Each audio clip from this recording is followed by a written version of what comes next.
Where do we move when our buildings don't become serviceable anymore?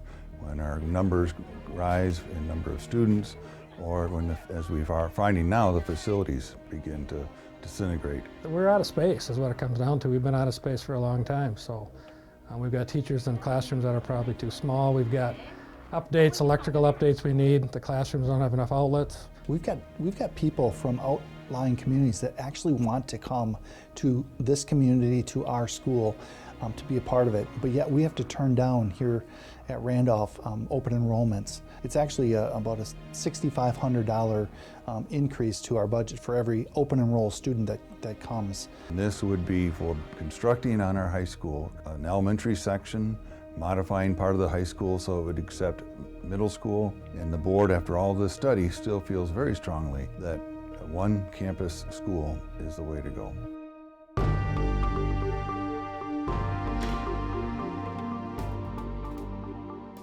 There's three separate issues that we kind of came across here. One was we had high radon levels. One of the things that we've done to reduce that is we put a radon meter in this room. We had some bad mold that was happening. Our readings weren't in the dangerous level, but they were in the high level. So kids that were having some allergy issues, you know, they're gonna obviously be sick more. But until we were able to get up and get in between and take the walls out, all this would have to be gutted. You know, the heat is another issue, the cooling. And I'm up on the second floor, and there's times in the spring, you know, when we're here late May to June, and then at the beginning of school year, it can hit close to 90 degrees in my classroom.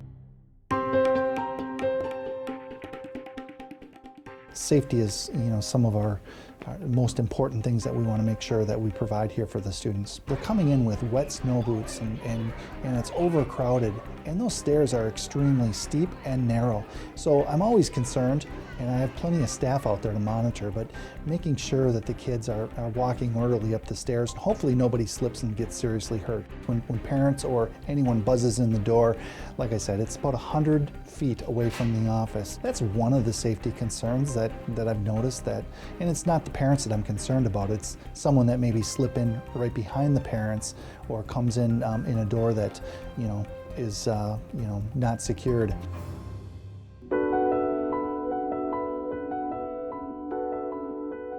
Computers play a huge part. We've had to shut down another stationary lab. We only have one lab, so I mean, we're preparing kids for the 21st century in a 19th century type of school setting. Another computer lab would be great, especially in this building.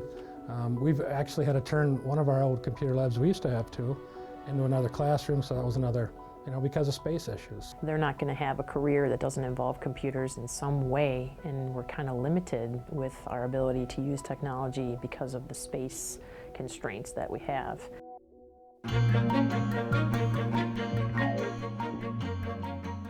The kids that you see coming in now are here for study hall. We literally don't have enough room for all the study halls, so they use the IMC here. So you literally can have 3 different classrooms going on in this room at the same time. Here's an example of a teacher working in a closet with 3 students. As you see, we've got a fan going for air movement. Football officials got to change in the weight room, and then if they want a shower, they got to walk down the hall, and then their towel around them with people around to get in the shower and stuff like that. It's just, in this day and age, you just wonder how is that still possible that can be happening. There's limited gym time here, and the high school coaches practice at 6 in the morning so that we can have the gym at 5:30. This year, my classroom was cut in half, so students who actually need more space are getting less space.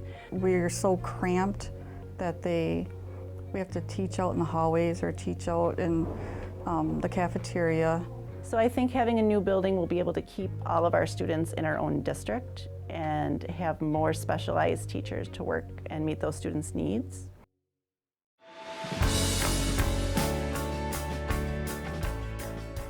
If this referendum passes, then we don't have to worry about the health and safety issues of our kids. And if we can't provide a quality education to students and a quality location for people to congregate, then what happens to the community of Randolph?